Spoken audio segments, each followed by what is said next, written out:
شام صاحب ٹرمپ صاحب آ رہے تھے وہ تو یہ کلیم کر کے آئے تھے کہ وہ جنگیں ختم کرانے آئے ہیں، اگر وہ ہوتے تو جنگ شروع ہی نہ ہوتی. اب وہ ویٹو کر کے سیز فائر، مستقل سیز فائر کی طرح جانب جانا نہیں چاہ رہے، اور دوسری جانب جب اسرائیل ایران پر حملہ کرنے کی تیاریاں کر رہا ہے تو اس کا مطلب ہے کہ جب وہ ایران پہ یہ بھی پریشرائز کرے کہ اگر وہ ڈیل نہیں کرتے تو پھر ان کو بہت سارے معاملات کا سامنا کرنا پڑے گا.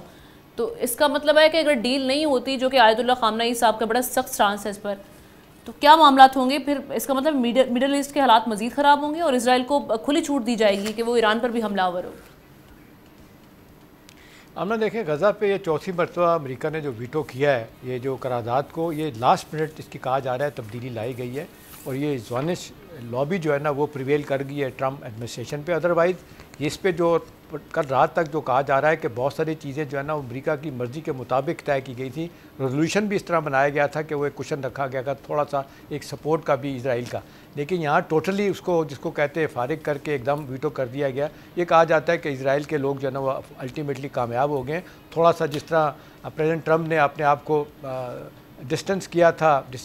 اس سے ڈسٹنس کیا تھا نیتن یاہو سے، وہ کہا جا رہا ہے وہ سارا نیوٹرلائز ہو گیا. اب سوال یہ کہ اب باقی 14 ممالک جو ہے نا وہ 13 ممالک ایک طرف کنڈیم بھی کر رہے ہیں اور امریکہ ایک طرف ہے، تو میرا خیال ہے یہ تو بڑا واضح طور پہ لگ رہا ہے کہ وہ جس طرح اتنی بھرپور سپورٹ کر رہا ہے اسرائیل کو، تو مجھے نہیں لگتا کہ آنے والے دنوں میں جو ہمیں تھوڑی توقع تھی کہ یہ کوئی ایک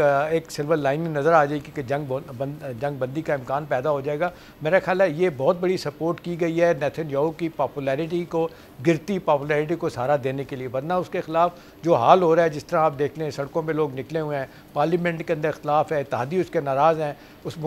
کرپشن کا مقدمہ اس پہ چل رہا ہے، تو یہ اس کو ایک بہت بڑا جس کو کہتے ہیں فائدہ پہنچایا گیا. اور دوسری بات ہے لائٹر نوٹ پہ چند سال پہلے ڈاکٹر صاحب کو یاد ہوگا چین کے ایک کسی نمبر 2 نمبر 3 ڈپلومیٹ نے وہاں کہا تھا یونائٹڈ نیشن میں کہ پاکستان از چائنا از اسرائیل. جس طرح آپ اسرائیل کو سپورٹ کرتے ہیں اس طرح ہم پاکستان کو سپورٹ کرتے ہیں. تو یہ ساری باتیں اپنی جگہ پہ ہیں، اور مجھے لگتا ہے کہ یہ ایک بہت بڑا دھچکا ہے مڈل ایسٹ میں، اور جس طرح لگ رہا تھا کہ جنگ بندی ہو جائے گی. اب سوال تو یہی ہے کہ جو لوگ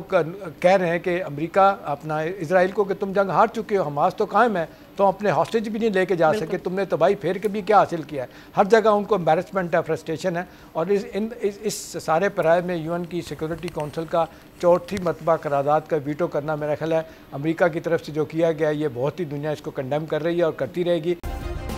سبسکرائب کریں اور بیل دبائیں تاکہ کوئی خبر رہ نہ جائے.